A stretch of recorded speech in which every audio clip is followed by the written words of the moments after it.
咁啊，又講賽馬。咁啊，第二場啊，咁啊4班1000米，咁啊私家山賽道，咁啊揀咩馬？咁啊揀14號啊，咁啊紅展道。咁啊而家咧佢有輕磅嘅情況下跑，咁啊跑呢個4班係嘛？應該係4班啦，佢冇理由話降班就重磅啦嘛。而家輕磅嘅情況下跑4班。咁啊紅展道咧就喺4班裏面咧跑完第3跑第2，好值得尊重。咁咧休息咗一輪之後再操翻起佢，可能會個成績會更加好。因為本身咧佢啱啱識跑嘅啫，上季真係跑咗2次。咁啊唔知咩原因啦，佢上季咧就傷患方面咧就係2024年咧6月又傷，即係煩躁不安啦咁樣。咁啊8月咧就右腿肌又壞咗，11月咧就右前腳嘅韌帶又受傷咁樣。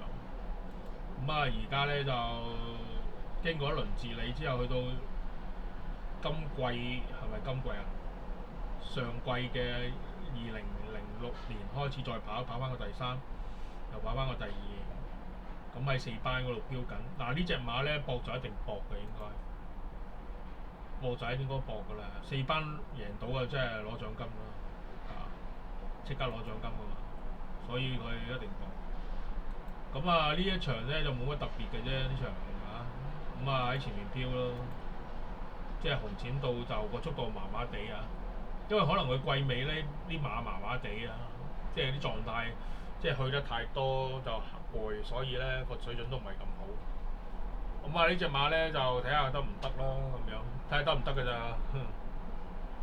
好咁啊，睇馬會嘅網頁，睇到啦，馬會網頁5歲仔啫嘛，佢因為有傷患嘅關係，上季咧就係跑咗2次啫，一跑咧就跑第3，一跑就跑第2咁樣。咁咧幕後嘅信心係有嘅，跑完佢有冇轉馬房？有冇轉練馬師啊？冇啊。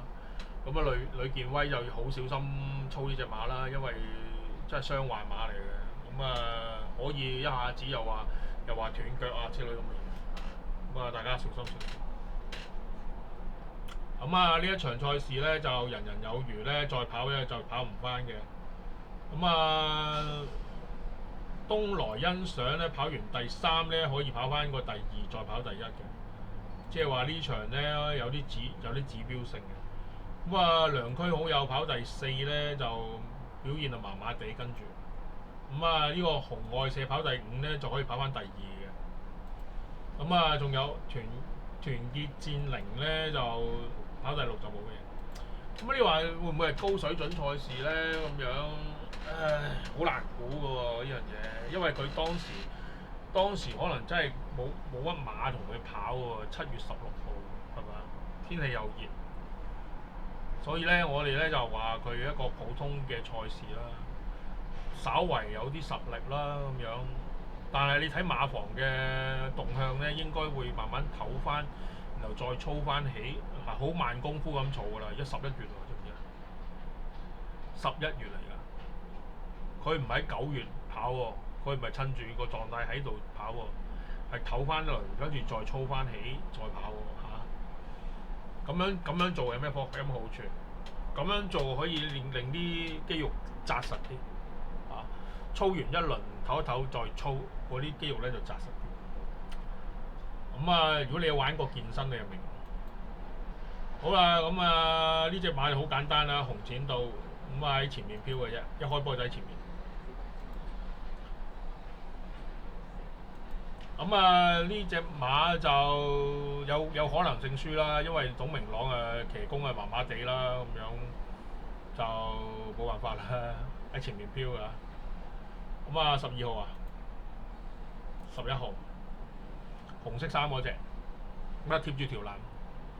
咁啊要好講形勢啦，亦都可能好講當時佢嗰啲對手點樣啦咁樣，因為佢始終喺4班輕磅嘅情況下，咁咧有兩 win 在手嘅。如果佢能夠養翻起隻馬，2 win 在手嘅，但係養唔到隻馬冇辦法啦。你又斷腳又嚟過，咁啊真係玩完㗎啦，真係。咁呢隻弱質纖纖嘅馬咧就幾難搞，即係傷患嘅問題嚟嘅。傷患我可唔可以直追？咁啊其實就唔算銀河馬嚟嘅，你又唔知道佢會唔會拉伸條筋係嘛？係嘛？好危險啊嘛！不過佢個小心翼翼咁操呢隻馬就真㗎啦，應該係。咁咧臨尾又唔夠人哋砌啦，咁樣哇爭少少啦。咁啊睇呢隻馬呢隻銀河馬得唔得啊？